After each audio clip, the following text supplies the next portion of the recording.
우리 함께 절대긍정 그런 강의를 다 들으실 텐데 갑자기 또 사람이 많아 보이니까 긴장되네요. 새삼스러운 것도 아닌데 그죠?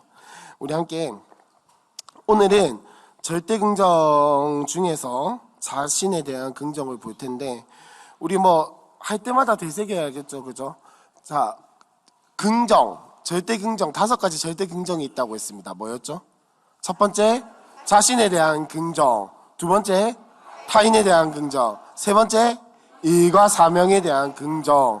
네 번째, 다섯 번째, 처음에 자신에 대한 긍정할 때는 소리가 빵 컸거든요.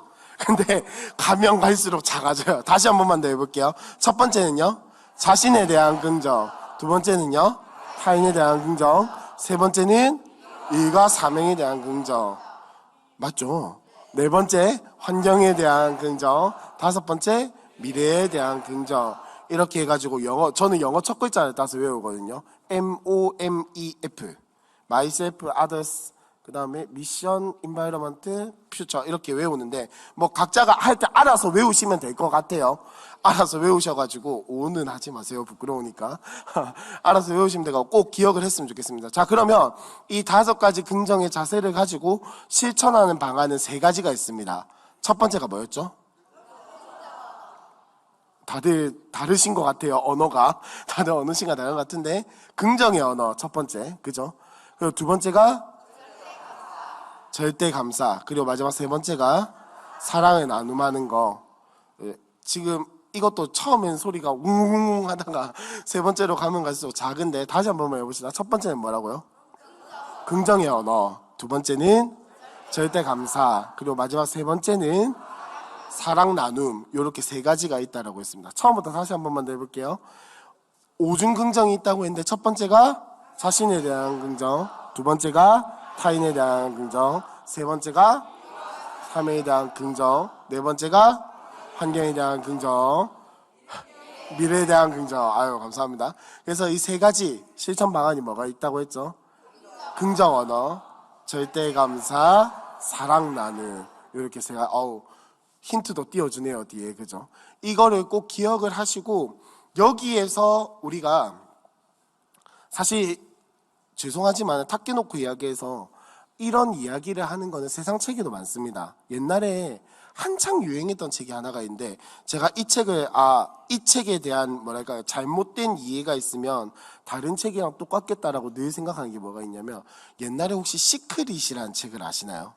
일반 서적 중에 그 책 이렇게 해가지고 뻘건 막 이상한 밀랍 이렇게 봉인하는 딱 해놓고 시크릿이라는 책이 있었어요.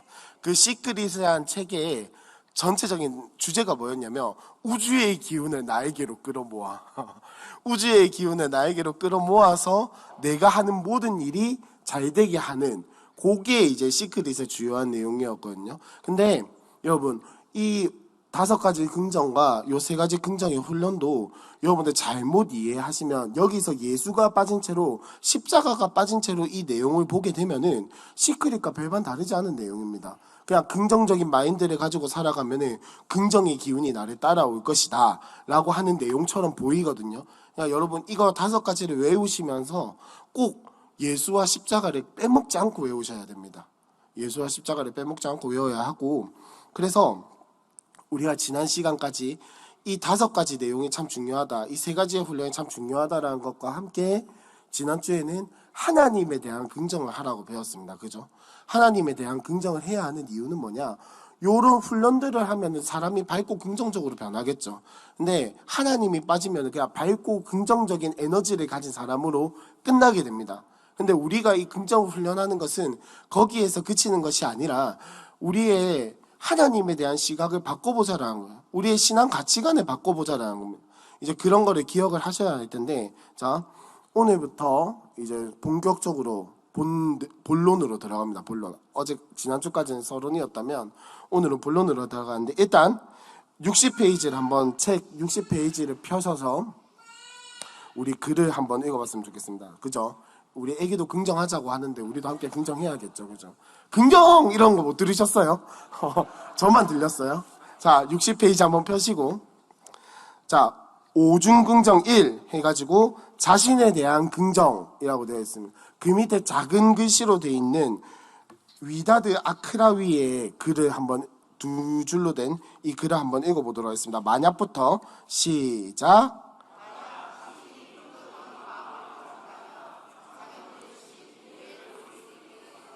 자, 만약 당신이 긍정적인 마음을 가진다면 장애물 대신 기회를 보게 될 것이다 라고 이야기를 하고 있습니다.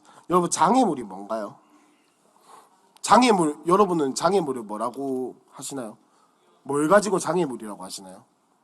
내가 가는 길을 가로막고 있는 거, 내가 가는 길을 방해하고 있는 게 장애물이잖아요.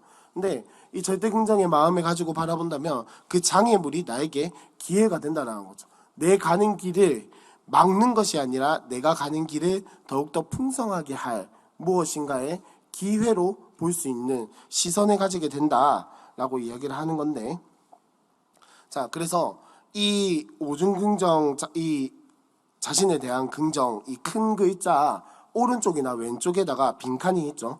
거기에다가 제가 지금부터 말씀드리는 거를 한번 적어봤으면 좋겠습니다. 그래서 뭐라고 적냐면 크게 1 이래놓고 자기 긍정의 중요성 이렇게 한번 적어봤으면 좋겠습니다. 1하고 자기 긍정의 중요성 한번 적어봤으면 좋겠어요. 제가 조금만 더 부지런한 사람이었으면 이런 거 PPT로 준비했을 텐데 게을러서 죄송합니다. 자, 자기 긍정의 중요성이라고 한번 적어보시고 그 밑에 작게 동그라미 1, 동그라미 2, 동그라미 3 해서 3번까지 적을 건데요. 1번에는 인생의 행복 이렇게 적으셨으면 좋겠습니다. 1번은 인생의 행복, 2번은 대인관계의 성공, 대인관계의 성공, 대인관계의 성공. 자, 발음이 좀 그렇죠. 크 대자. 사람을 대한다고 할 때, 사람을 대한다고 할 때 대인관계. 디귿. 아유, 이렇게 큰 논란이 될 줄은 생각도 못했네요. 대인관계의 성공. 아, 갑자기 땀이 나기 시작합니다. 예. 성공. 죄송해요. 제가 다음 주부터는 PPT 만들어 올게요. 제가 발음이, 성공하다 할 때 성공. 성공적이다 할 때. 성공 말고. 성공, 이응. 갑자기 땀이 나기 시작했습니다. 예. 정수리가 갑자기, 아우. 자, 그리고 동그라미 3번에는 하나님의 사명. 사병 아닙니다. 저를 이 수렁에서 건져줄 구원이 등장을 했습니다. 저렇게 적으시면 될 것 같습니다. 자기 긍정의 중요성에서 1번에 인생의 행복, 2번에 대인관계의 성공, 3번에 하나님의 사명. 아유, 다행이네요. 속이 시원하네. 자, 그리고 큰 2번을 적으셔서 방송시 한번 찾아주세요. 자기 긍정의 방법. 자기 긍정의 방법. 좋습니다. 자, 이거 한 번만 적어주세요. 1번부터 4번까지.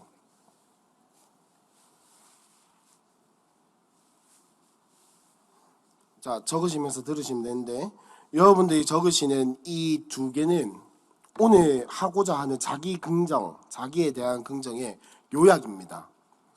책 내용 다 기억 안 하셔도 요것만 적어 놓으시면은 여러분 요약 다 하셨다라고 생각을 하시면 될 것 같습니다.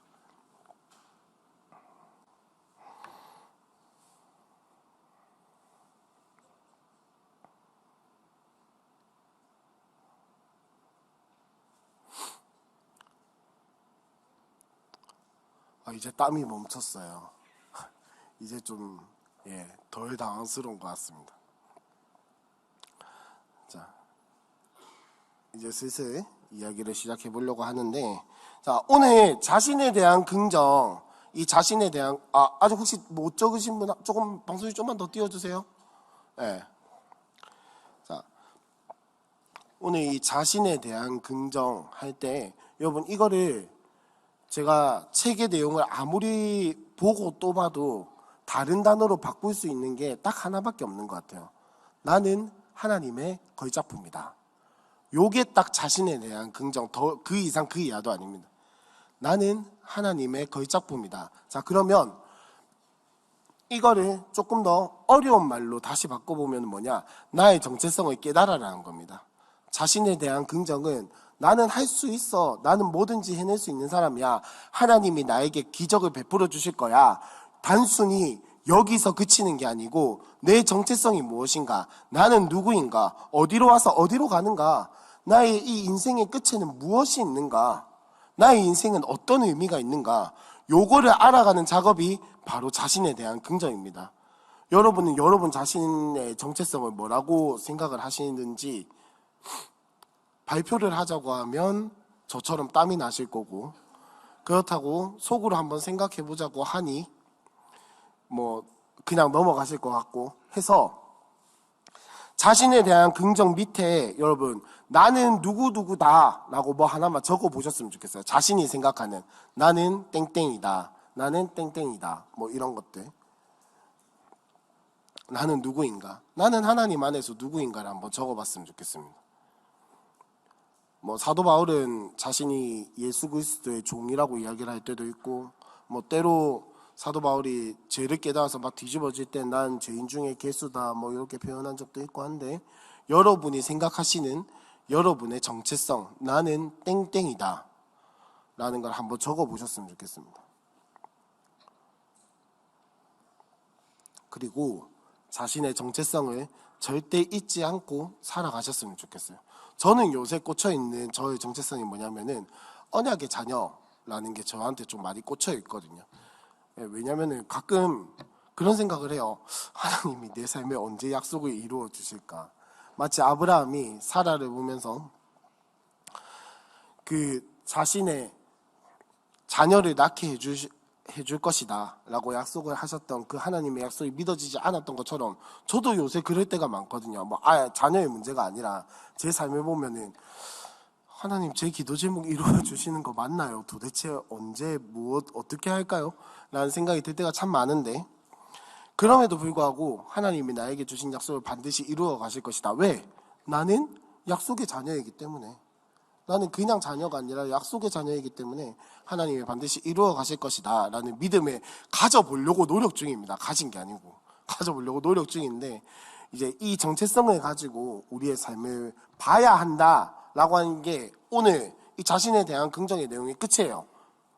하고 끝냈으면 좋겠는데 시간이 너무 이르니까 한번 책을 한번 쭉 봤으면 좋겠습니다.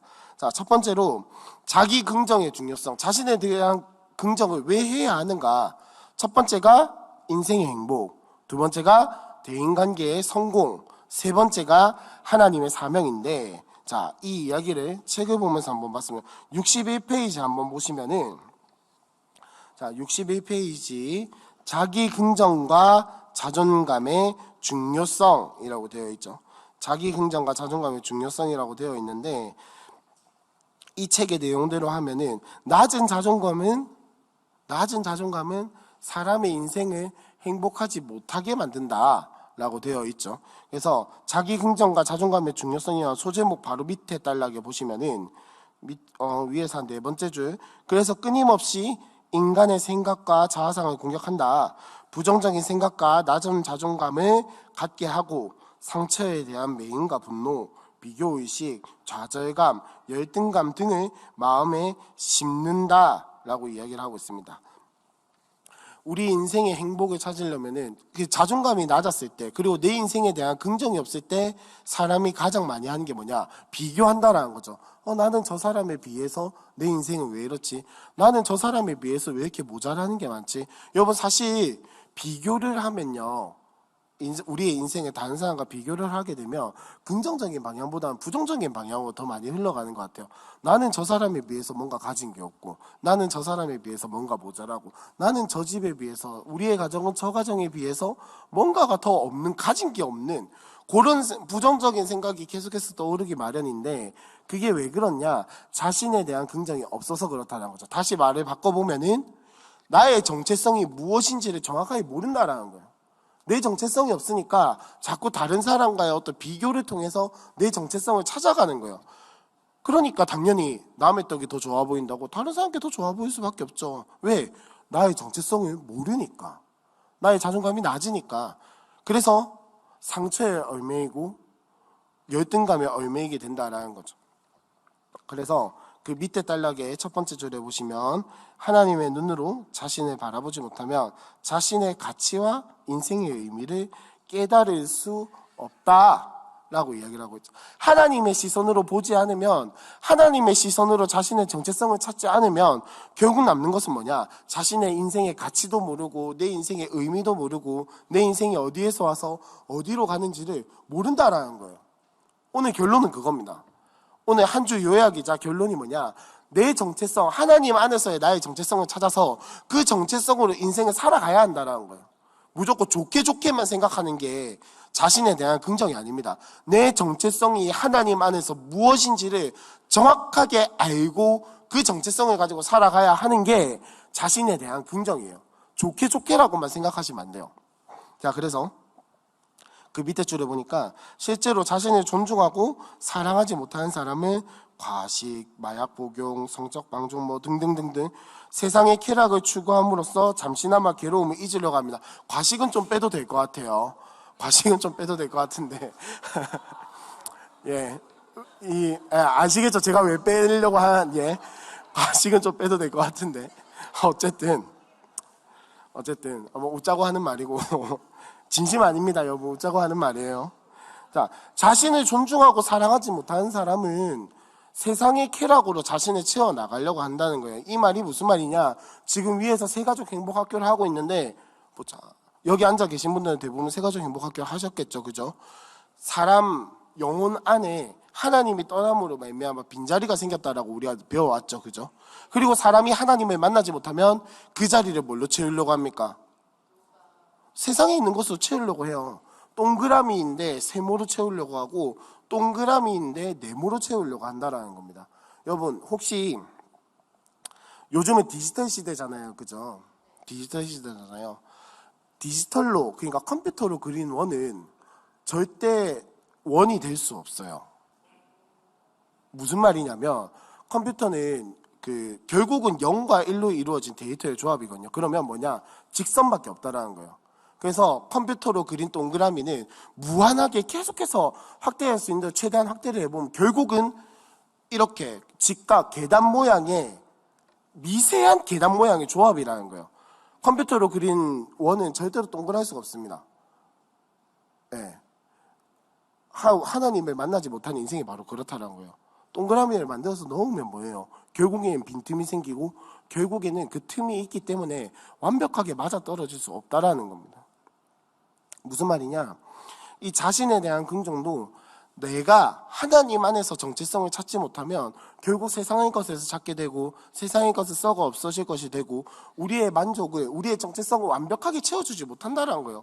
우리의 정체성을 완벽하게 알 수가 없다는 거예요. 그러다 보면 또 빈자리가 있으면은 또 뭔가를 가지고 와서 채우게 되고 끝없는 갈증만이 남고 끝없는 갈구만이 남는다는 거죠. 그래서 우리는 자신에 대한 긍정, 자기 긍정을 할 때 무엇을 해야 하냐? 하나님에 대한 긍정으로부터 시작을 해야 한다는 거예요. 하나님이 나를 지으셨다. 하나님이 나를 부르셨다. 하나님이 나를 언약의 백성으로 부르셔서 나에게 약속하셨고 그 약속을 나의 삶에 반드시 이루어 가실 것이다 라고 하는 그 언약의 백성이라는 정체성이 없으면은 우리는 세상의 것을 찾을 수밖에 없어요.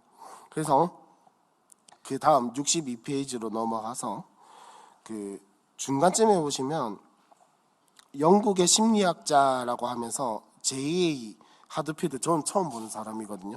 이 사람이 한 말이, 자, 자신감에 대한 연구에서 자기 자신에게 넌 틀렸어, 아무것도 할 수 없어, 이젠 끝났어 라고 말하며 좌절할 때에는 자기 능력의 30%도 발휘할 수 없다고 말합니다. 반대로 넌 할 수 있어, 넌 특별한 사람이야 라며 자신감을 가지면 실제 능력의 150%까지도 발휘할 수 있다고 말합니다 라는 거를 세상 사람들도 안 해요. 왜? 그게 영적인 원리거든요. 나 자신을 존중하고 나 자신을 바라볼 때, 나 자신을 사랑할 줄 알 때에 자신의 능력이, 자신의 효능감이 개발이 된다라는 거예요. 근데 여기서 이 세상의 원리대로 가면은 끝없이 나는 더 잘해야 돼. 내가 더 긍정하면 나는 더 잘 해낼 수 있어. 끝없는 욕심으로밖에 넘어가지 않는다라는. 근데 그게 하나님 안에서의 긍정이 될 때에, 하나님 안에서의 긍정이 될 때에는 그래, 난 할 수 있어. 난 특별한 사람이야. 왜? 세상에서는 그 왜 너는 특별하냐? 왜 너는 할 수 있냐? 라는 질문에 명확한 답을 제시하지 못하는데 성경에서 명확한 답을 제시해 주죠. 하나님이 함께 하시기 때문에. 하나님이 너를 지으셨기 때문에. 너는 하나님의 걸작품이기 때문에, 하나님이 함께 하시기 때문에 너는 할 수 있어. 라고 이야기를 하는 겁니다. 넘어가서. 자, 그래서 그 밑에 줄에 보시면 자기 효능감으로 인한 자기 긍정은 하나님에 대한 절대 긍정의 믿음으로부터 나옵니다. 무슨 말이죠? 하나님이 없으면은 자신에 대한 긍정이 결국은 끝없는 욕심으로밖에 안 채워진다라는 겁니다. 그래서 여러분, 이 뒤에 보면 아주 유명한 히트곡 작사가가 등장을 하는데, 이 사람은 일생을 사는 동안 9,000편이 넘는 곡을 작사하고 작곡을 했는데, 이 사람이 쓴 곡 중에서는 여러분들 모두가 한 명도 빠짐없이 알고 있는 노래도 있습니다. 밑에 나오죠. 크로스비라는 찬송가 작사가예요. 찬송가 작사가인데, 자, 밑에 그 다음 페이지 63페이지로 넘어가서 보시면은, 자, 나의 갈 길 다가도록 예수 인도하시니, 이 찬송가가 있는데, 이 크로스비라는 여인의 삶을 눈을 한번 쭉 보세요. 이 사람 생후 6주 만에 선천이 아니라 후천으로 시력을 잃게 됩니다. 돌팔이 의사가 안약을 잘못 처방해주는 바람에 눈이 멀게 됐어요. 자, 이 상황은 누가 봐도 부모를 원망하든지 의사를 원망하든지, 그죠? 그럴 수 있는 상황인데, 크로스비는 그렇게 원망하는 인생으로 살아가는 것이 아니라 자신의 정체성을 알고 하나님을 만나고 하나님에 대한 그 절대 믿음을 가지고 자신에 대한 긍정을 함으로 말미암아서 인생이 바뀌게 되었다라는 거죠. 어쩌면 이 사람 참 많이 불쌍한 사람이에요. 그죠? 태어나자마자 뭐 질병이 있어서 그런 것도 아니고 의사 때문에 눈이 멀게 된 거, 얼마나 불쌍한 인생입니까? 그 사람이 매 인생의 모든 인생의 순간을 의사를 원망하고 부모를 원망한다고 해서 누가 뭐라 하겠습니까? 누가 뭐라 하겠어요, 그거를.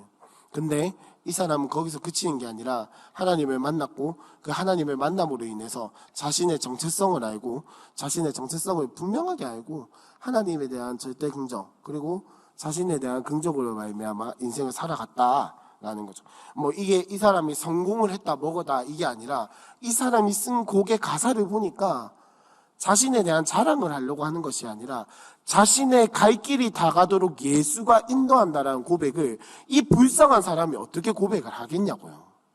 우리가 생각하기에는 하나님이 나를 왜 이렇게 지으셨습니까? 내 인생 왜 이렇게 만드셨어요? 라고 하는 그 억울한 찬송가의 가사를 지을 법도 한데, 이 사람은 그렇게 가사를 짓지 않았어요. 나의 갈 길이 다가도록 누가 인도하신다고요? 예수가 인도한다라고 적고 있는 겁니다. 자신에 대한 정체성이 분명한 거예요. 하나님 안에서 하나님을 만나고 나서 내가 누구인지를 정확하게 알게 됐다는 겁니다. 64페이지로 넘어가서 아까 이야기했던 것처럼 나는 하나님의 뭐라고요? 걸작품이다 라는 거예요. 이게 아까 이야기했던 자기 긍정의 방법입니다. 요거를 여러분 계속해서 기억하셔야 돼요. 내 왜 이렇지? 내 왜 이렇게 못났지? 이런 생각이 들 때마다 그 생각 꺾어 넣으시고, 영적 전쟁이에요. 그 생각이 드는 것도 영적 전쟁이에요. 그 생각 꺾어 넣으시고, 나는 하나님의 걸작품이야. 나는 언약의 자녀야. 나는 언약의 백성이야. 하나님이 지으신 최고의 작품이야. 라는 거를 끊임없이 기억하셔야 돼요. 그래서 그 바로 밑에 줄에 보면은 자신을 긍정하고 사랑하려면 자기 모습을 있는 그대로 받아들여야 합니다. 그대로 받아들이는 것의 핵심은 내가 창조주 하나님의 걸작품임을 깨닫는 것입니다. 자기 자신이 있는 그대로 살아가는데, 세상이 말하는 것처럼 요즘에 서점에 가면 자기계발서가 지금은 그래도 한풀 갔네, 요 서점에 보면은 자기 개발서, 자기 에세이 이런 게 엄청 한창 유행하던 때가 불과 한 작년 중순까지였던 것 같아요. 작년 중순 가을 이때쯤이었던 것 같은데 거의 모든 책의 주제를 제가 한 줄로 요약할 수 있어요. 거의 모든 책의 주제가 뭐냐? 그래도 괜찮아. 너는 그래도 괜찮아. 너는 그래도 소중한 존재야. 이게 거의 자기 개발서의 모든 칸을 차지하고 있었어요. 예, 이제는 저는 작년에 그래서 갈 때마다 좀 그만하면 안 되나? 유행 좀 바뀌면 안 되나? 이런 생각이 들 정도로 거의 대부분이 그래도 괜찮아. 너는 그래도 괜찮아. 뭐 그대로 있어도 괜찮아. 뭐 이런 거였는데 우리는 거기서 그치는 게 아니라 내가 그대로 있어도 괜찮아가 아니라 나를 바라보는 시선을 바꾸고 나중에도 하겠지만은 자신을 바라보는 렌즈를 바꿔 끼워서 내가 누구냐, 내가 무엇이냐, 하나님의 걸작품이다 라는 거를 끊임없이 기억을 하셔야 합니다. 그리고 영적 전쟁을 계속해서 치르셔야 돼요. 이런 생각을 할 때마다 아마 분명히 여러분들의 속에는 여러분들의 못난 모습들, 그리고 여러분들이 가지지 못한 것들, 그리고 여러분의 삶에서 실패한 것들이 계속해서 떠오를 겁니다. 그런 경우 되게 없으신 표정으로 쳐다보시는데 내가 하나님의 걸작품, 저도 아직도 그런 것 같아요. 내가 언약의 자녀다라고 할 때 제 머릿속에는 항상 이루어지지 않은 기도 제목들이 계속 떠올라요. 안 되는 것들이 계속 떠올라요. 내가 실패했던 것들이 계속 떠오르고 내가 하나님의 걸작품이야 할 때 일단 제 얼굴이 떠오르고요. 솔직히 걸작품은 아니잖아요. 자기 인식은 분명해요. 자, 자기에 대한 긍정을 할 때 하나님의 걸작품이야 할 때 솔직히 우리 마음속에는 그래 난 하나님의 걸작품이야 어깨하고 쫙 펴지는 것보다는 내 인생에서 실패했던 것들, 내 인생에서 좌절했던 것들이 아마 계속해서 떠오르실 거예요. 처음에는. 근데 그 영적 전쟁을 이겨나가시고 여러분들이 하나님의 걸작품이라는 사실을 인정하고 또 인정하고 그것이 우리의 정체성이 되기를 바랍니다. 아멘이십니까? 네, 감사합니다. 그래서 그 다음에 보시면은 자 64페이지 밑에부터 이제 쭉 이제 과학적인 이야기를 하고 있어요. 65페이지로 넘어가시면 첫 번째 줄에 보니까 자동차를 만드는데 1만 3천 개의 부속품, 비행기 만드는데 300만 개 뭐 등등등등 하고 그 밑에 뗄락에 보니까 사람에 대한 이야기를 하고 있죠. 저는 이 글을 읽으면서 사람의 위벽이 3일마다 완전히 새로워진다는 거 처음 알았어요. 네. 내 위벽이? 진짜 그런 생각 처음 하게 됐고 그 다음에 평생 1,000번 피부가 새로워진다라고 이야기를 하는데 여러분 이거 따지고 보면은 여러분 곤충의 신비 이런 데 보면은 왜 곤충이 막 탈피하고 이렇게 하잖아요. 그죠?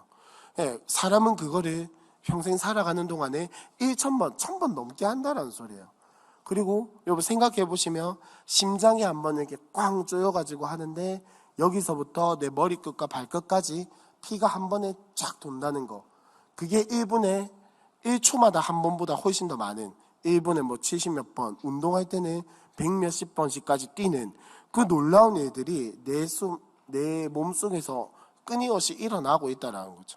이 신묘막측한 이야기들이 하나님께서 짓지 않고는 우연히 생겼다라고 하기에는 너무 신묘막측하다라고 할 수밖에 없는 거죠.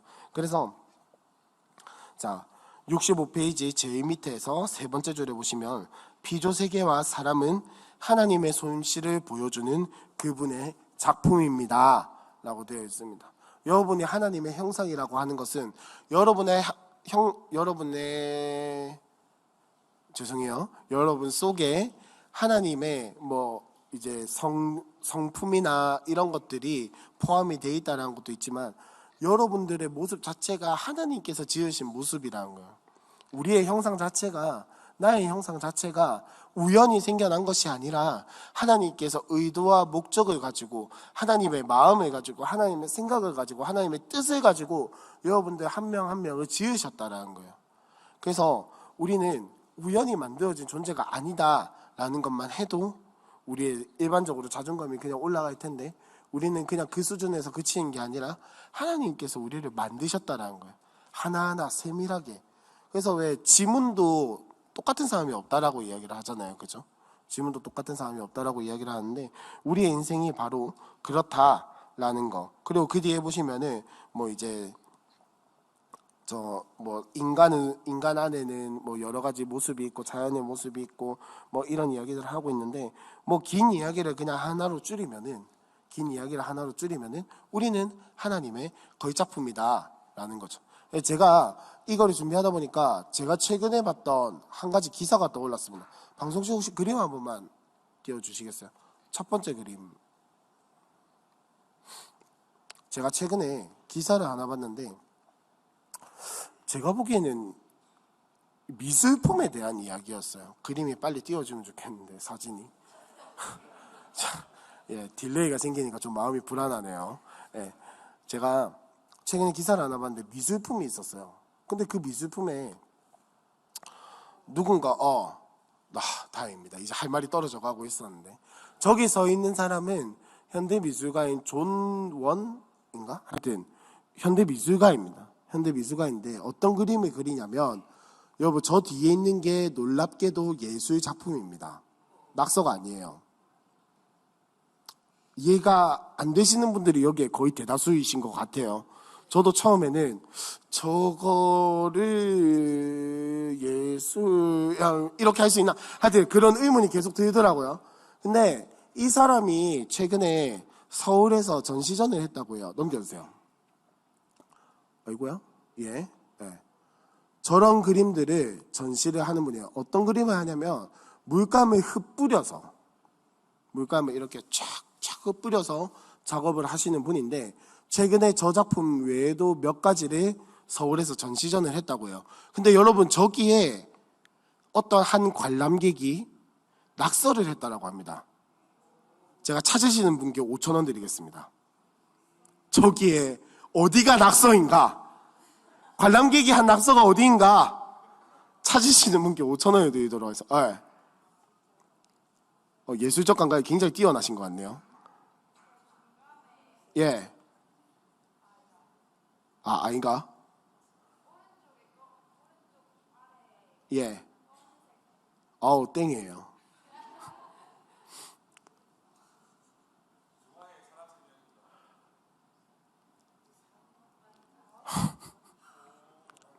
다음 그림 넘겨주세요.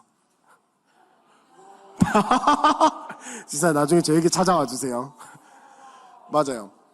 저거를 관람객이 낙서했더라고요. 아마 거의 대부분의 분들이 못 알아보셨을 것 같아요. 그죠? 도대체 어디서부터 어디까지가 예술작품이고 어디서부터 어디까지가 낙서인가 라고 했는데, 여러분 저거를 복구하는데 얼마 정도 될 것 같아요? 당연히 모르시겠죠. 우리가 뭐 전문가도 아니고 모르시겠네. 얼마 정도 들 것 같아요?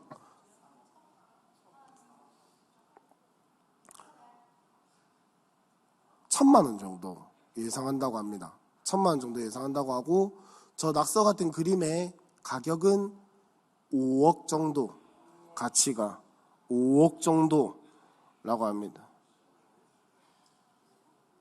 감사합니다. 이렇게 놀라는 반응을 보여주셔서. 긴가민가 하면서 들고 오긴 했는데 놀라주셔서 너무 감사해요.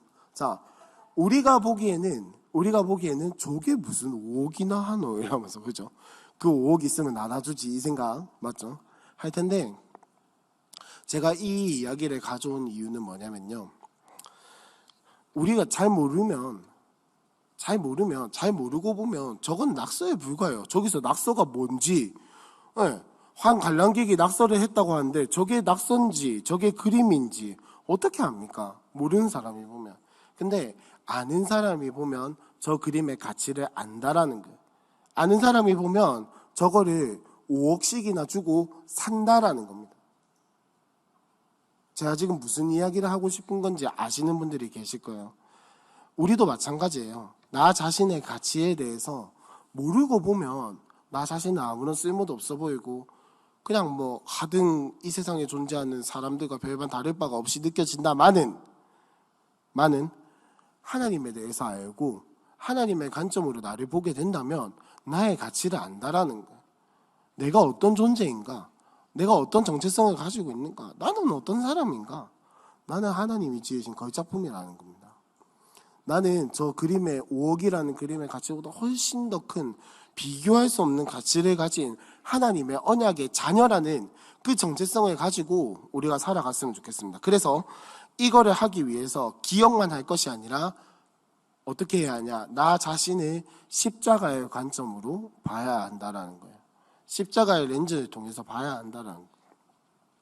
그래서 67페이지부터 그 십자가 렌즈를 통해 얻는 새로운 좌상 67페이지에 보시면 밑에 보면 이제 분홍색을 아주 좋아하는 한 왕에 대한 이야기가 나오고 있습니다.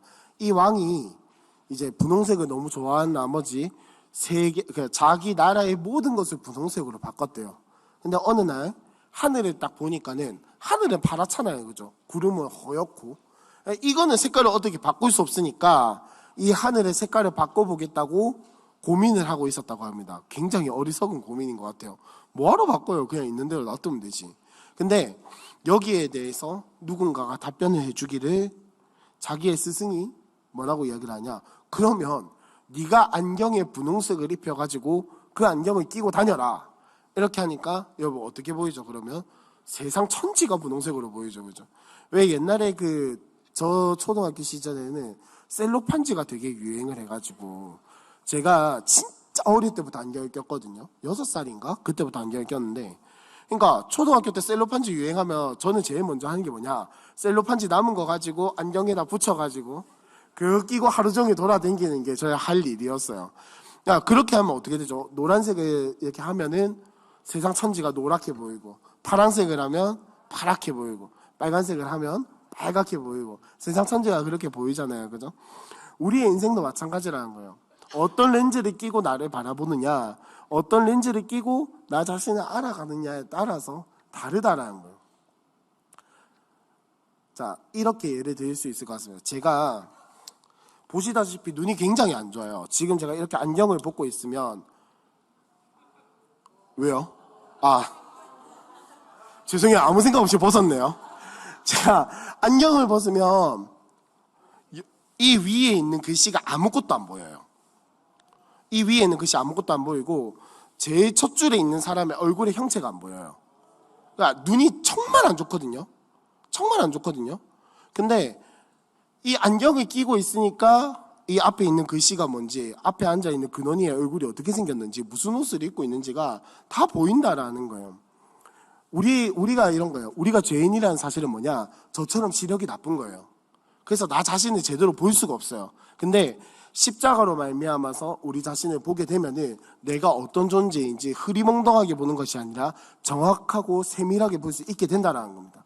사람이 안경을 써서 시력을 교정하는 것처럼 우리 또한 마찬가지로 십자가라는 렌즈를 가지고 우리 자신을 봐야 돼요. 복음이라는 렌즈를 가지고 우리 자신을 봐야 돼요. 그냥 마냥 세상처럼 그대로 있어도 괜찮아, 너는 소중해, 그냥 이렇게만 끝나는 게 아니라 그렇게 하려면 십자가를 알고 하나님을 알고 복음을 알고 그 시선으로 나를 봐야 내가 하나님 안에서 소중한 존재구나, 내가 복음으로 인해 새롭게 된 존재구나, 내가 예수님으로 인해 바뀌었구나 라는 사실을 알게 된다는 거죠.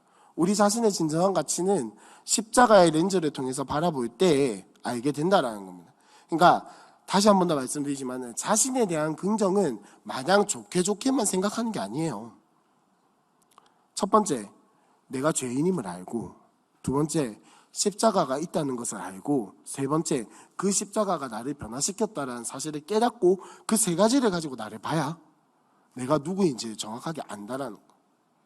그래서 이 68페이지 세 번째 단락, 두 번째 단락을 보시면 어떤 렌즈로 자기 자신과 인생을 바라보느냐가 중요합니다. 사랑받지 못하는 존재라는 생각, 좌절과 열등과 부정적인 생각의 렌즈로는 자기를 존귀하고 가치 있게 볼 수가 없습니다. 하나님이 원하시는 미래를 향해 나아갈 수도 없습니다. 우리가 장착할 렌즈는 바로 예수 그리스도의 십자가 렌즈입니다. 그 렌즈를 통해 자신을 바라봐야 합니다 라고 이야기를 한 뒤에, 자, 이 십자가를 통해서 두 가지 중요한 진리를 깨달을 수 있다 라고 이야기를 하면서 69페이지로 넘어가면 첫 번째, 우리의 죄값이 얼마나 큰지를 알 수가 있습니다.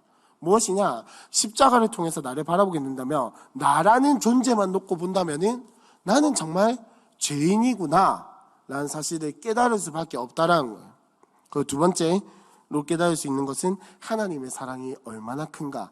이 죄인인 나를 불러주시고 예수님을 보내셔서 이 땅에서 십자가 사역을 감당하게 하시고 부활하시고 지금까지 나를 위해서 이끌어 오시고 예비해 두신 그 하나님의 사랑이 얼마나 큰가 하는 사실을 깨달을 수 있다는 거죠. 그래서 십자가를 통해서 자기 자신을 볼 때 여러분, 자신이 정말 소중한 존재라는 것도 깨달으셔야 하고 내가 하나님의 걸작품이라는 것도 깨달으셔야 하는데, 여기서 빼먹지 말아야 할 것은 내가 죄인이라는 사실입니다. 나는 죄인이라는 사실을, 죄송하지만은 걸작품인과 동시에 나는 죄인이라는 사실을 절대 까먹으시면 안 돼요. 절대 까먹어서도 안 되고, 물론 우리가 이렇게 막 주구장창 이야기하고 기억하려고 해도 까먹게 돼요. 어쩔 수 없는데 하나님의 걸작품이라는 사실을 깨달음과 기억함과 동시에 나는 죄인이다 라는 사실도 동시에 기억을 해야 합니다. 동시에. 그래야만이 십자가를 통해서 우리를 사랑하신, 우리를 죽기까지 사랑하신 그 예수님의 사랑을 온전히 알고 내 정체성을 깨닫는 게 바로 거기서 이루어진다라고 할 수가 있겠습니다. 그래서 베드로전서 2장 9절에 보면은, 자, 책에 나와 있죠. 성경은 우리가 하나님의 택하신 족속이요 왕 같은 제사장들이요 거룩한 나라요 하나님의 소유된 백성이라고 이야기를 합니다. 근데 이렇게 불러주신 게 감사할 수밖에 없는 것은 나는 아무것도 가지지 않은 죄인이기 때문에 감사하다라는 거죠. 내가 뭔가 자격이 돼가지고 나를 거룩한 나라로 불러주시고 왕 같은 제사장으로 불러주시면은 그게 뭐 감사할 일입니까? 내가 자격이 되는데. 자격이 없음에도 불구하고, 가진 게 없음에도 불구하고 나를 그렇게 불러주셨다는 사실이 우리에게 감사하다라는 것이죠. 그래서 넘어가서 70페이지 보면은 어느 거지의 세 가지 소원 이야기가 나옵니다. 자, 이 거지의 소원 이야기를 이제 요약을 하자면 뭐냐? 자, 여러분이 지금 하나님을 만났어요. 그래서 하나님이 뭐든 간에 좋으니 내가 네 세 가지 소원 딱 들어주겠다. 딱 세 가지만 들어줄게. 더도 말고 덜도 말고 딱 세 가지만 들어줄게. 지금 뭐든 이야기해라 라고 한다면 여러분 첫 번째 소원 뭐 하시겠습니까? 속으로만, 말하면 옆에 사람이 시험에 들 수도 있으니까, 속으로만. 두 번째 소원은 뭘 하시겠습니까? 뭐 조국의 통일과 평화, 뭐 이런 거 하신 분, 있으시면 화이팅. 자, 세 번째, 뭘 하시겠습니까?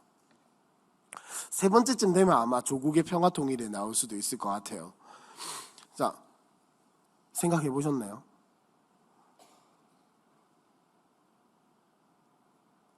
생각으로만 가지고 계시고. 자, 이 거지 이야기는 뭐냐면은, 거지가 하나님을 만났어요. 소원을 빌었는데, 첫 번째가 뭐냐? 큰 깡통 주세요. 왜? 더 많이 받으려고. 두 번째, 좋은 깡통 주세요. 왜? 튼튼하니까. 세 번째, 크고 좋은 깡통 주세요. 왜? 오래 가니까. 오래 가고 많이 받을 수 있으니까. 그거예요. 여러분이라면, 이 거지 입장이라면, 여러분이 거지가 된다면 무슨 소원을 빌겠습니까? 일단 첫 번째, 장전 레미안 주세요. 두 번째, 내 직장 주세요. 뭐 세 번째, 이제 그 돈 굴릴 수 있는 뭐 자본금 주세요. 뭐 이런 거 하겠죠, 그죠? 이게 이 이야기에서 하고 싶은 게 뭐냐면은, 거지가 소원을 빌어봤자 그 거지의 관념에서 벗어나지 못한다라는 거예요. 거지의 관점에서 자기를 거지에서 벗어나게 해달라고 소원을 빌면 될 것을, 거지가 거지의 정체성에서 거지로밖에 생각을 못하니까 그 한계 내에서밖에 생각을 못한다는 겁니다. 우리도 마찬가지라는 거예요. 우리가 생각하는 정체성, 우리가 생각하는 나 자신의 모습에 갇혀 있으면 하나님께 기도하는 수준이 정말 죄송하지만은 거기일 수밖에 없다라는 거예요. 나의 정체성이 무엇인지 정확하게 알고, 내가 하나님의 언약의 백성이다. 나는 하나님의 자녀다. 나는 하나님 나라를 일구어가는 일꾼이다. 나는 청직이다. 라는 정체성을 여러분들이 분명히 알고 계신다면 여러분들의 기도의 제목이 달라질 수밖에 없다라는 걸 이야기를 하는 겁니다. 이 거제와 같이 하나님 내 소원은 큰 깡통, 좋은 깡통, 오래가는 깡통, 여기서 그치길 원하시냐고요. 우리의 기도의 제목. 여러분들의 정체성을 분명히 안다면, 이 거지가 만약에 자기가 왕자라는 정체성을 가지고 있으면 뭐라고 소원을 빌었겠습니까? 하나님 당장 내일 내가 왕이 되게 해주세요 라든지, 하나님 내가 이 나라를 잘 다스릴 수 있는 군대를 주세요, 뭐 통치력을 주세요, 뭐 이런 걸 기도하지 않겠습니까? 이런 거 소원으로 빌지 않았을까요? 그죠? 근데 거지는 거지의 정체성을 가지고 밖에 생각을 못하는 거예요. 우리의 기도 제목도 마찬가지라는 겁니다. 하나님이 우리 아버지라면서요. 하나님이 우리의 기도를 듣고 계신다면서요. 하나님이 우리의 기도를 들으시고 반드시 하나님의 방법과 때의 뜻에 따라 응답해 주신다면서요. 그럼 우리의 기도 제목은 결국 어디서 나오는 겁니까? 나 자신의 정체성에서 밖에 나올 수 없는 거예요. 하나님은 크고 무한하세요. 하나님은 전지전능하세요. 우리의 기도 제목의 한계는 하나님께 달려있는 게 아니라 나에게 달려있는 거예요. 내가 누구인가? 내가 어디로 와서 어디로 가는가? 내 인생은 어떤 가치와 의미를 담고 있는가? 그걸 안다면 우리의 기도의 제목이 달라질 수밖에 없다라는 걸 이야기를 하고 있는 게 바로 이 부분입니다. 그리고 넘어가서 72페이지로 보면은, 자, 자기 긍정의 중요성 2번, 대인관계의 성공에 대해서 이야기를 합니다. 여기서 말하는 성공이라고 하는 것은 뭐 반드시 잘 된다 이것이 아니라 우리의 대인관계가 변한다라는 이야기예요. 왜? 자신에 대해서 내가 누구인지 알았기 때문에 타인에 대하는 법도 달라진다라는 거죠.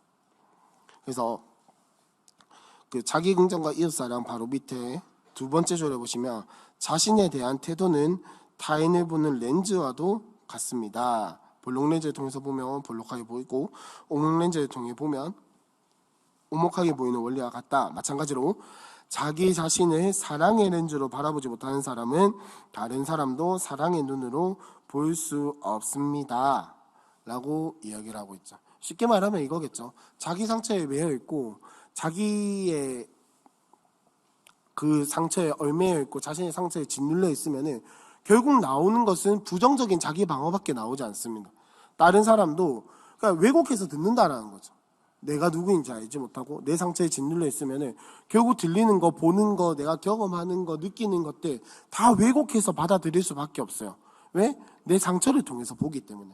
근데 내가 이 상처를 통해서 타인을 보고 상처를 통해서 받아들이지 않고 하나님의 렌즈로, 십자가의 시선으로 타인을 바라보고 나를 바라보고 나에 대해서 알고 그 렌즈를 가지고 경험하게 된다면 우리는 다른 시선으로 타인을 바라볼 수 있게 되고 다른 경험으로 인지할 수 있게 된다라는 것을 결국은 이야기를 하는 겁니다. 그래서 밑에 단락에 보시면 두 번째 줄의 끝에 보시면 철학자 에리 프롬이 말한 것처럼 이기심과 자기사랑은 잘못된 자아상의 양극이다. 반대로 자신의 장점을 부정하고 의식적으로 결점이나 실패한 것만을 드러내는 것은 겸손이 아니라 심리적인 파괴 과정으로 연결됩니다. 어려운 말을 해놨는데 결국 뭐냐? 자신을 사랑하지 못한다면 남도 사랑할 수 없다라는 겁니다. 그러니까 예수님이 그리고 성경에서 이웃을 사랑할 때 무엇처럼 사랑하라고 했죠? 발음이 안 되네요. 내 몸과 같이 이웃을 사랑하라라고 해요. 내 몸과 같이 타인을 사랑하라라고 이야기라고.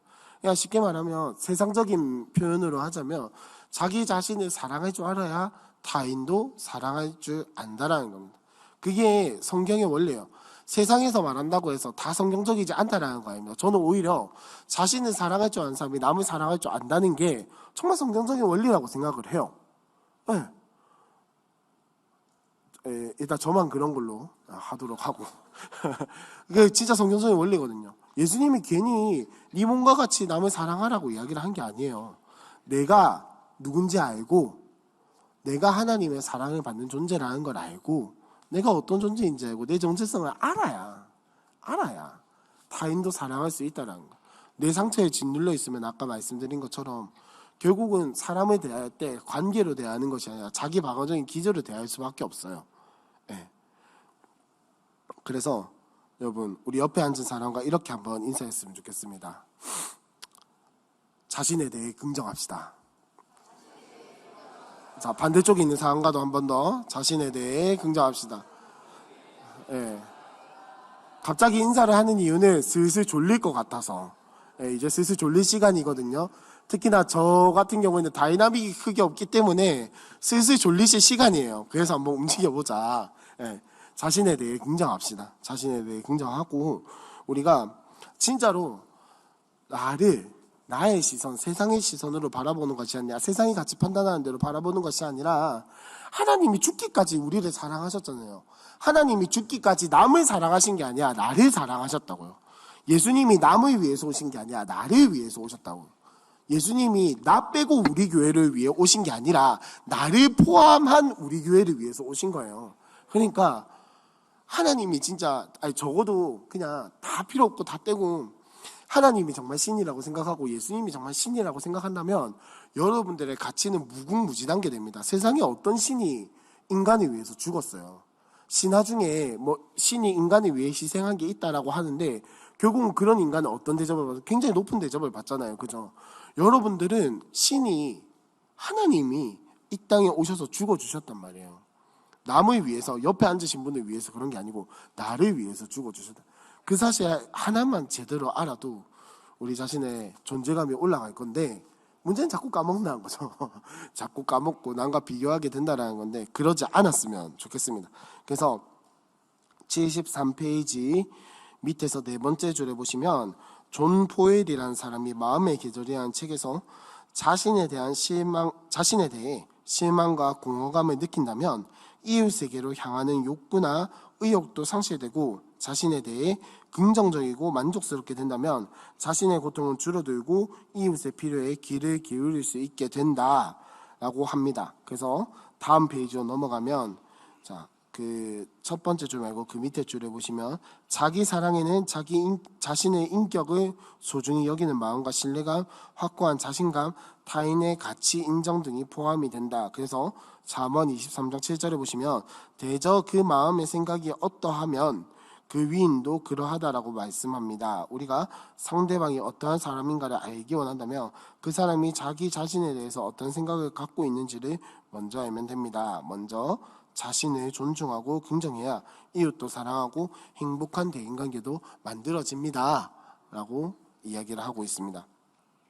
그래서 이 대인관계에 여러분 대인관계에 성공하고 싶으시거나 혹시 내가 영업을 잘하고 싶다. 다른 사람을 만나서 좀 설득해보고 싶다. 이러하다면 자기 자신을 먼저 봤으면 좋겠어요. 자기 자신을 먼저 봐야 타인에 대한 가치 인정이라든지 결국 자기 자신을 알아가고 자기 자신을 사랑한다는 게 무슨 말이냐 나를 보는 시각을 바꾼다라는 소리거든요. 나를 인지하는 나를 알게 되는 그 렌즈를 바꾼다라는 소리인데 그 렌즈를 바꾸면은 자동적으로 타인에 대한 시선 타인에 대한 렌즈도 바뀌게 되는 거예요.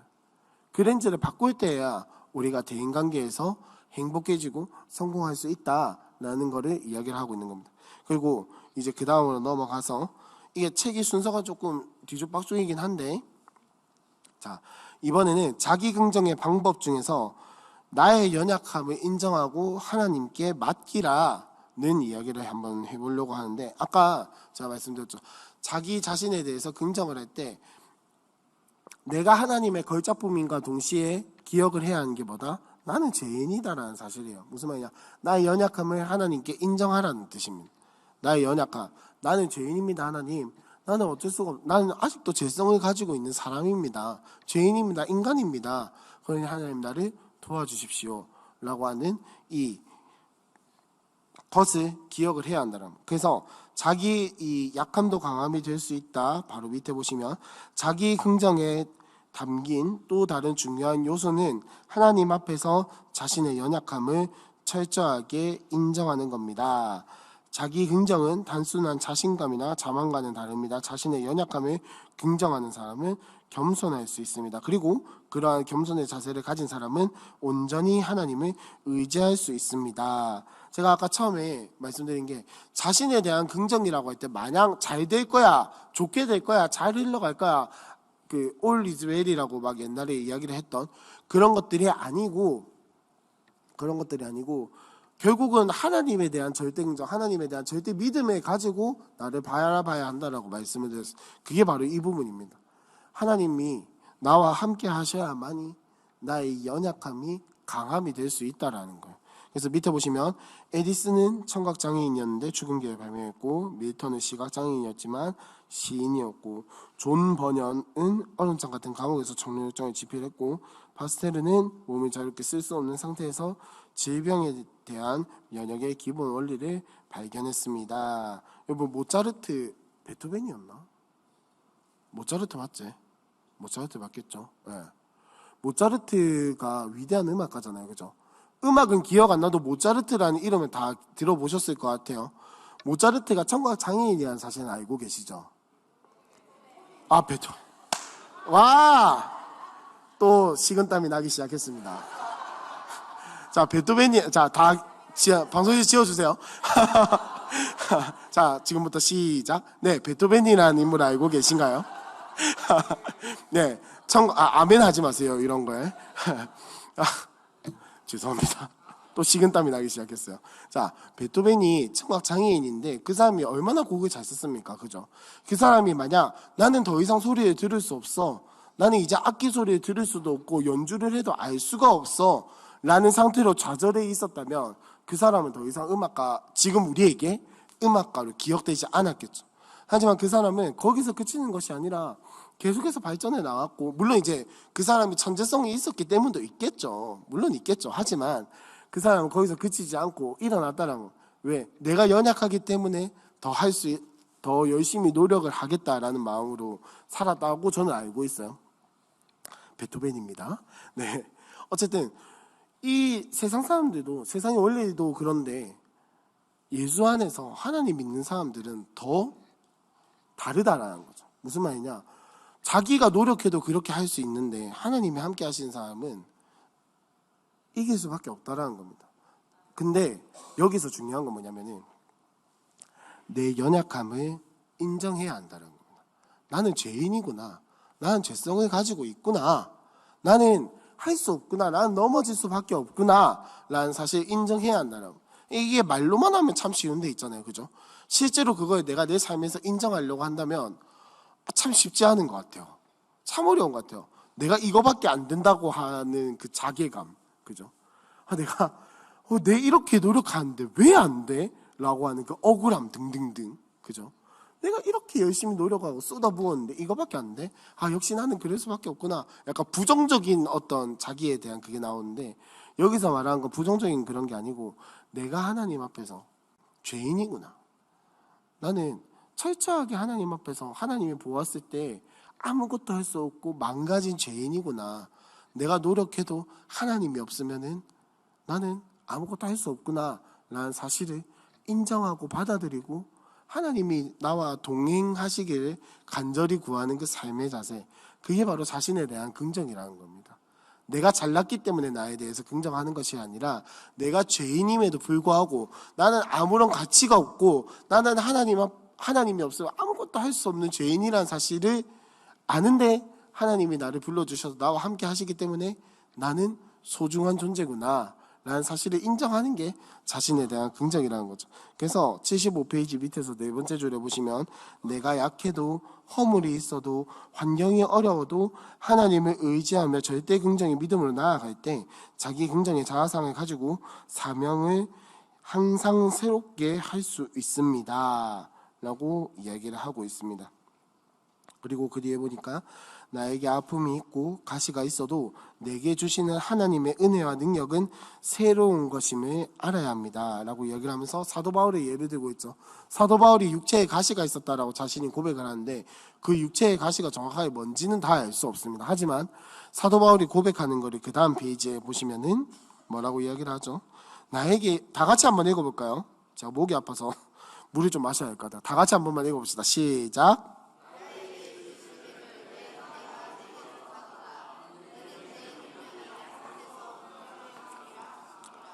그러므로 도리어 크게 기뻐함으로 나의 여러 약한 것들에 대하여 자랑하리니 이는 그리스도의 능력이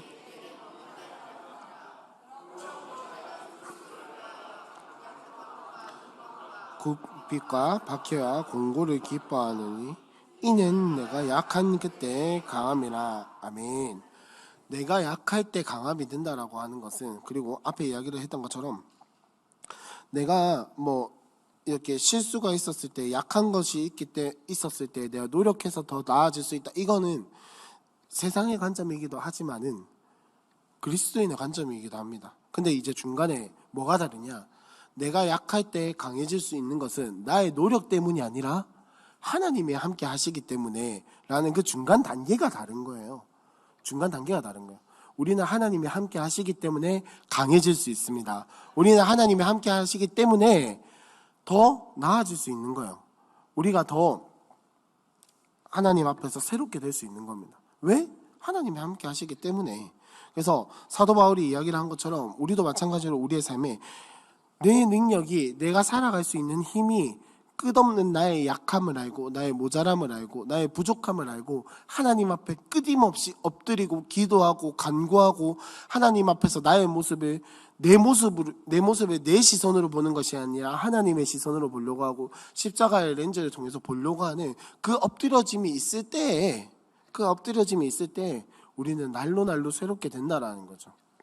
그래서 그 뒤로 넘어가서 이 관점을 가지고 우리 자신을 보면은 어떻게 되냐? 76페이지 밑에 보시면은 큰 글자로 이렇게 되어 있죠.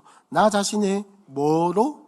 예언적으로 축복하라 라고 되어 있습니다. 자, 여기서 우리가 주의해야 할 것은 뭐냐면은, 저는 이런 이야기를 할 때마다 참 주의해야 할 게 많다라고 생각을 해요.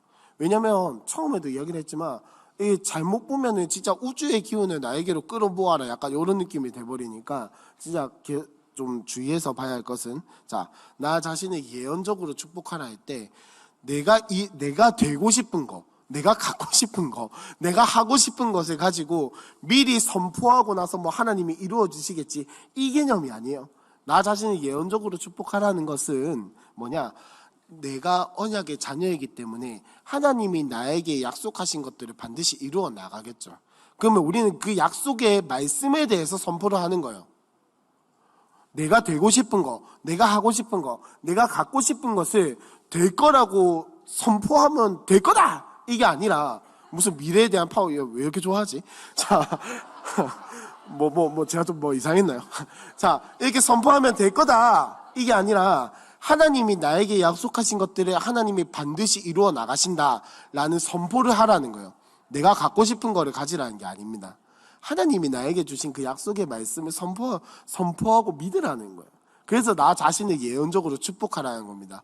근데 여기서 하나 전제가 붙어야겠죠. 뭐 안에서? 언약의 말씀 안에서. 언약의 말씀 안에서 예언적으로 축복을 해야 한다는 거예요. 그래서 그 바로 밑에 줄에 보시면, 예언은 하나님의 사랑의 마음으로 하나님의 생각과 말씀을 대언하고 선포하는 것을 말합니다. 자, 뭘 대언하고 선포하는 거라고요? 하나님의 생각과 말씀, 내가 갖고 싶은 것, 내가 원하는 것, 내가 얻고 싶은 것을 선포하고 말하는 게 아니에요. 하나님의 생각과 하나님의 말씀을 선포하고 대언하는 것을 이야기를 합니다. 그러니까 나 자신을 예언적으로 축복하는 것은 어디까지나 언약의 말씀에 근거해서 해야 돼요. 네. 그래서 그 다음 77페이지로 넘어가시면은, 자, 이제 중간에 아브라함의 이야기가 나오면서 하나님이 아브라함에게 약속하셨죠. 내가 너로 복의 근원이 되게 하겠다. 자, 이제 이게 개역 개정회로 바뀌어서는 너는 뭐가 될지라? 복이 될지라 라고 이야기를 하고 있죠. 그래서 그 밑에 달랑에 보시면, 오늘날 아브라함의 믿음의 후손인 우리도 마찬가지입니다. 예수님을 믿을 때 우리는 이미 복덩어리가 되었습니다. 내가 복을 받을 뿐 아니라 많은 사람이 나를 통해 복을 받게 될 것입니다. 하나님이 우리에게 분명히, 여러분들에게 분명히 이렇게 약속하셨어요. 너는 복이 될 것이다. 그리고 너를 통해서 복이 차고 흘러 넘치게 될 것이다 라고 약속을 하셨습니다. 그렇다면 우리의 역할과 사명은 무엇입니까? 흘려보내야죠. 착각하시면 안 됩니다. 통로는 만들어내는 곳이 아니에요. 통로는 흘려보내는 곳입니다. 복이 나오는 것은 하나님이에요. 우리가 해야 할 일은 복을 만들어내고 복을 이렇게 메꿔내려고 하는 것이 아니라 그냥 주는 것을 흘려보내면 됩니다. 만약에 그게 내가 보기에 조금 쫄쫄쫄쫄 흘러가는 복이다 할지라도 그거는 내가 만들어낼 수 있는 게 아니에요. 하나님이 흘려보내주시는 대로 우리는 흘려보내기만 하면 되는 겁니다. 그래서 그 다음에 보시면은 78페이지 위에서 세 번째 줄 끄트머리쯤에 보시면 하나님이 내 인생에 갖고 계신 사랑과 기대감은 내가 생각하는 것보다 훨씬 더 크고 위대합니다. 이 관점으로 우리의 삶을 바라보게 된다면 우리 담임 목사님이 늘 말씀하시는 그렇게 열심히 살아서 아파트만 갖고 끝낼 거냐라고 이야기를 하는 바로 그 이야기가 좋게 표현을 하면 세련되게 표현을 하면 이렇게 나온다라는 거죠. 우리의 인생이 내 아파트 사고 끝나고 내가 좋은 차 타고 그렇게 끝낼 거면 상관이 없는데 하나님이 내 인생에 갖고 계신 계획과 뜻과 하나님의 목적과 의도를 분명하게 한다면 우리의 삶은 아파트 사는 걸로 끝나지 않겠죠. 좋은 차 타는 걸로 끝나지 않겠죠. 더 크고 위대한 하나님의 계획을 바라보고 그것을 따라가는 삶이 우리의 삶이 되고 그게 바로 나에 대한 긍정이라는 거예요. 내가 원하는 것을 갖는 게 나에 대한 긍정이 아니라 하나님께서 나에게 주신 목적과 의도를 분명히 알고 나의 삶의 방향성을 알고 그 하나님의 결대로 따라가는 거, 그게 자신에 대한 긍정이라는 겁니다. 그래서 78페이지 밑에서 이제 제일 밑에 단락에 보시면은 절대 긍정의 기적은 저와 여러분에게 일어날 수 있습니다. 이 기적을 체험하려면 자기 자신에 대한 긍정의 마음을 새롭게 가질 수 있어야 됩니다. 오늘부터 자신을 십자가의 렌즈로 바라보며 자아상을 새롭게 그려봅시다 라고 이야기를 하고 있습니다. 자, 여러분, 자신에 대한 긍정은 다시 한 번 더 말씀드리지만 마냥 좋고 끝나는 게 아니라 나는 할 수 있어로 끝나는 게 아니라 하나님이 나를 바라보시는 시선, 하나님이 내 삶에 행하신 일들, 하나님이 나를 불러주신 의도와 목적을 알고 그걸 따라 살아가는 게 자신에 대한 긍정이에요. 자, 그래서 자기 자신에 대한 긍정. 책의 내용은 이렇게 끝이고요. 한번 정리를 해보면, 자신에 대한 긍정이 왜 중요하냐? 자기 긍정의 중요성. 첫 번째가 인생의 행복. 두 번째가 대인관계의 성공. 세 번째가 하나님의 사명이라고 말씀을 드렸습니다. 그래서 이 자기 긍정을 하기 위한 방법으로 첫 번째는 나는 하나님의 걸작품이라는 것을 기억을 해야 한다. 두 번째, 십자가 렌즈로 자신을 바라보라. 세 번째, 나의 연약함을 인정하고 하나님께 맡겨라. 네 번째, 자기 자신을 예언적으로 축복하라 라고 이야기를 하고 있습니다. 그래서 여러분, 자신에 대한 긍정을 하는 게 저도 사실 약간 담임 목사님이랑 처음에는 똑같은 마음이었던 것 같아요. 이 책을 처음 보면서, 그리고 이 책을 처음에 담임 목사님이 하신다고 하셨을 때 아무런 설명 없이 그냥 저한테 한다라고 했거든요. 그렇구나 이라고 이 책에 대해서 찾아봤는데 처음엔 저도 약간 부정적인 마음이 들더라고요. 이건 너무 좀 약간 우주의 기운을 끌어모으는 느낌 아닌가, 너무 이거 자기 개발서랑 똑같은 느낌 아닐까 라고 생각을 했는데, 이 책을 읽어보고 담임 목사님의 강의를 듣고 생각을 하면서 이 긍정이라고 하는 것이 세상이 말하는 그런 긍정의 관점이 아니고 철저히 성경적인 관점에서, 왜 대표적인 예로 이렇게 설명을 할 수 있을 것 같습니다. 형통이라고 할 때, 요셉의 형통에 대해서 이야기를 할 때 있잖아요. 우리가 흔히 생각하기에 형통한다라고 하면은, 세상의 관점에서 형통한다라고 할 때는 뭐죠? 잘 먹고 잘 살고 돈 많이 벌고 좋은 집 살고 좋은 거 먹고 좋은 차 타고 뭐 하여튼 등등등등. 근데 요셉의 형통은 무엇이었습니까? 감옥에 갇히고 죽을 뻔하고 인생 꼬이고 오해받고 뭐 등등등등. 근데 결국은 어떤 형통이 더 하나님 나라에 합당한 거였습니까? 요셉의 형통이었잖아요. 그죠? 우리의 긍정의 관점도 마찬가지입니다. 세상이 말하는 긍정의 관점은 잘 먹고 잘 살고 잘 되고 성공하고, 세상의 관점에서 성공하고 이런 거였다면 우리가 생각하는 긍정은 그런 게 아니라는 거죠.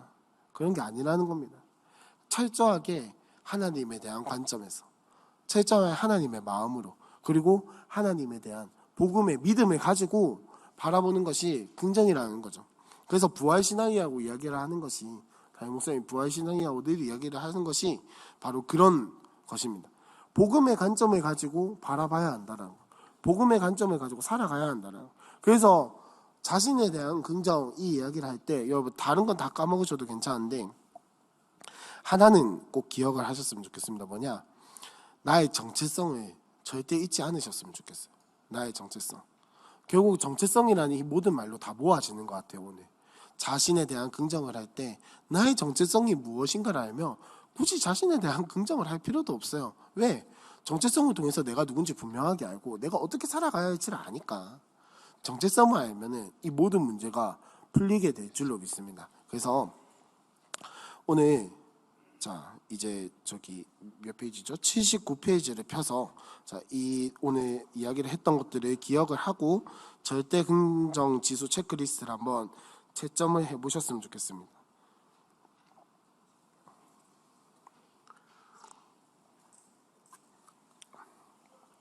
자, 1번 스스로 매력이 있다고 생각한다.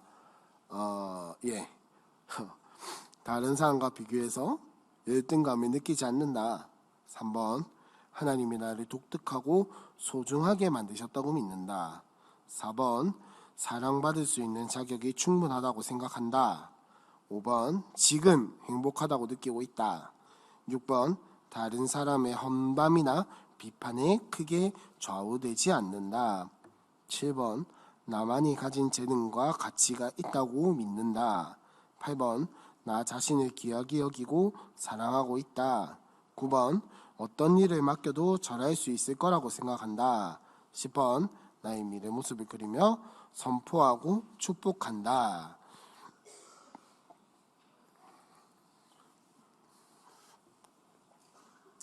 자, 이 강의를 이 책의 내용을 보고 이 체크리스트를 하면은 대부분 보통이 다 그렇다라고 체크를 하지 않을까요? 그죠? 그냥 이런 관점을 가지고 우리가 살아갔으면 좋겠습니다. 그냥 세상적으로 생각했을 때 긍정적으로 살자, 좋게 좋게 생각하자 이런 게 아니라 하나님이 나를 이렇게 보신다라는 거예요. 하나님이 나를 이렇게 보시기 때문에 이 땅에 오셨다라는 겁니다. 하나님이 나를 이렇게 보시기 때문에 십자가에 달려 죽으셨다라는 거예요. 하나님이 나를 이렇게 보시기 때문에 나는 지금도 하나님의 걸작품이다 라고 이야기를 할 수가 있는 겁니다. 뭐 몇 점이 나오셨는지는 굳이 뭐 물어보지 않도록 하겠습니다. 뭐 굳이 물어봤자 그동안 몇 점 나왔니? 자, 뭐 굳이 물어보지 않도록 하고 그래서 자 우리 마지막으로 마치기 전에 오중 긍정과 이제 세 가지 훈련을 한 번만 더 기억하고 마치도록 하겠습니다. 자, 오중 긍정의 첫 번째가 뭐였죠?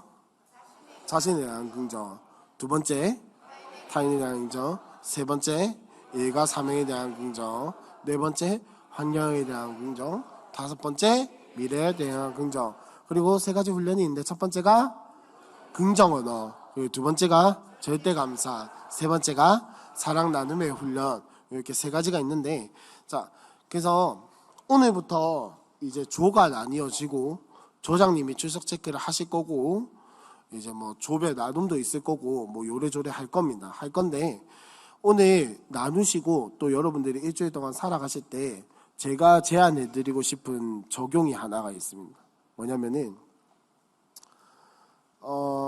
이번 주 내내 별거 아닌데요. 되게 나쁘끄러울 것 같아요.